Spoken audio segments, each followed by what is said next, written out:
Hello Papercrafters, welcome to another Design with Joe video. I'm Joanne Rogers, a Stampin' Up! Demonstrator in Central Alberta, Canada, and I've been designing with you in mind since 1999.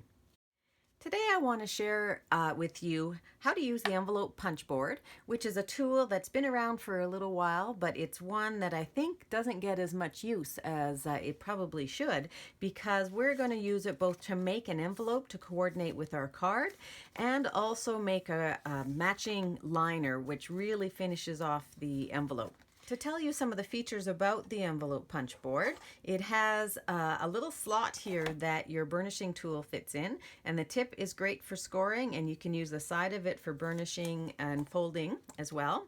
It has a punch up here that you'll see us use in just a moment. It also has a reverse punch in here, and I'll show that to you too, which is really cool. So it will corner around anything, so you don't need to use it just for your envelopes. You can use it for your cards too if you want.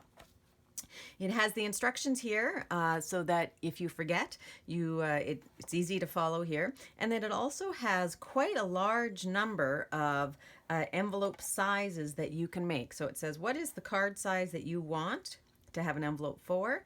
This is the paper size you need to start with, and it goes as high as 11.5 by 11.5. So you can get a pretty large envelope. That makes a 6 by 8.5 envelope.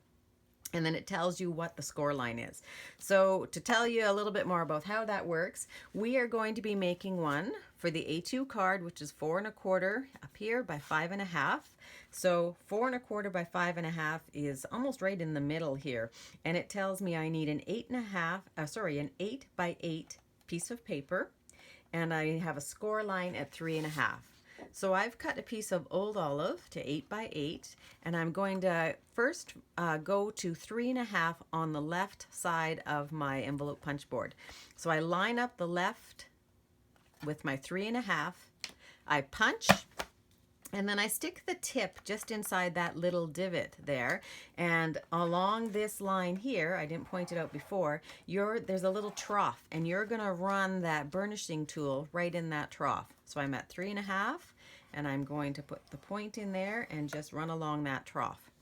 Now I'm going to turn my paper and go to the left, and I'm not using the measurements up here any longer. I'm using this little point, and I'm measuring it against my score line that I've just created. So I'm going to punch again, and I'm going to score along that trough one more time. I'm going to turn it again. I'm going to line up that line, and I'm going to score it again. Punch, and the last turn for the last side, do the exact same thing. So then we have an envelope, or we have a piece of paper that looks like that. And what I also do is I round off each of these corners because I like them to be softer. Here we have some little extras that are going to just go in the garbage. So I stick my point right inside there, and then I punch again. And what I've created is a really nice soft rounded edge. So I'm going to do that on all of mine because I really like the way that finishes it off. So I'm going to put that aside now, and these are just some bits that are going to go into the garbage. And I'm going to now figure out how I can get a liner to fit in this area here.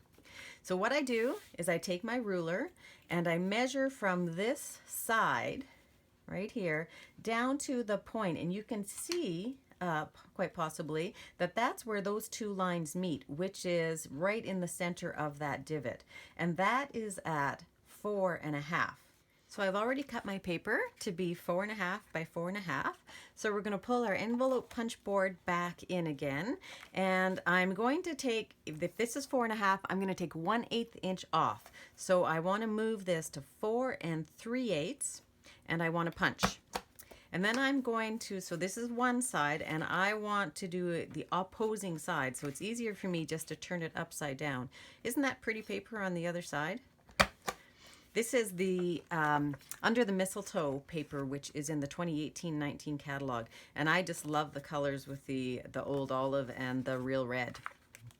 And then I'm going to take the point, and this is going to be the point on the envelope, and I'm going to round that off as well. And you're done with that, and you can take your bits and get rid of them. And then all I need to do is glue down, and I've got a nice little border of Old Olive right around my designer paper. So I'm going to attach this with snail, so just down both sides. And I'm also going to put just a little strip here and here. I'm going to line that up so that is centered.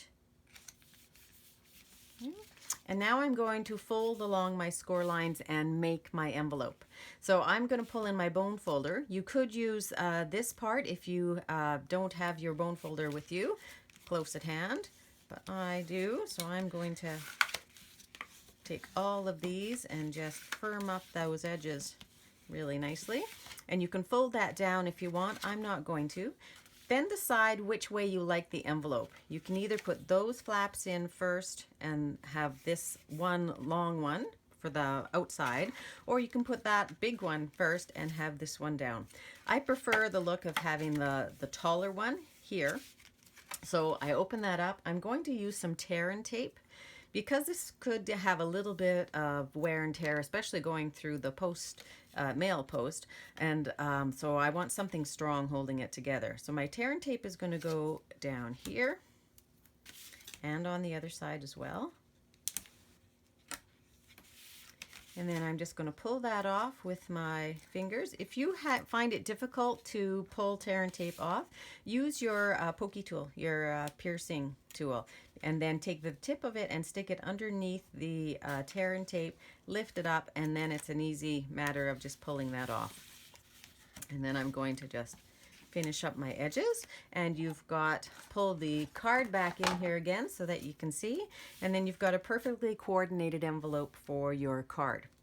So just before we finish up, I want to also show you that I made one for 3.5 by 5 inch note card as well. So even though this is a note card and it comes with envelopes, I wanted one that was a little bit more coordinated with the paper that I had used. So we did this envelope in this orientation. In this one, I wanted, because my card was like this, I wanted it to come out of the envelope like that. So looks like I need a little bit of glue there. So when I pull it out, you can see the lovely lining in behind there. So that's done in exactly the same way as I just did the card for the envelope and the liner for Christmas. So there's a couple ideas for you. One, just to make envelopes to coordinate with your cards, and secondly, to add beautiful liners so that it gives a nice little surprise and a perfect finish to your envelopes, which I really appreciate when I receive it in the mail. So I hope you enjoyed this project. If you do, please like it below and consider subscribing to my YouTube channel. Also, check out my website at www.designwithjo.ca. I post regularly and I would love to have you join in. Thanks very much and have a great day. And Merry Christmas!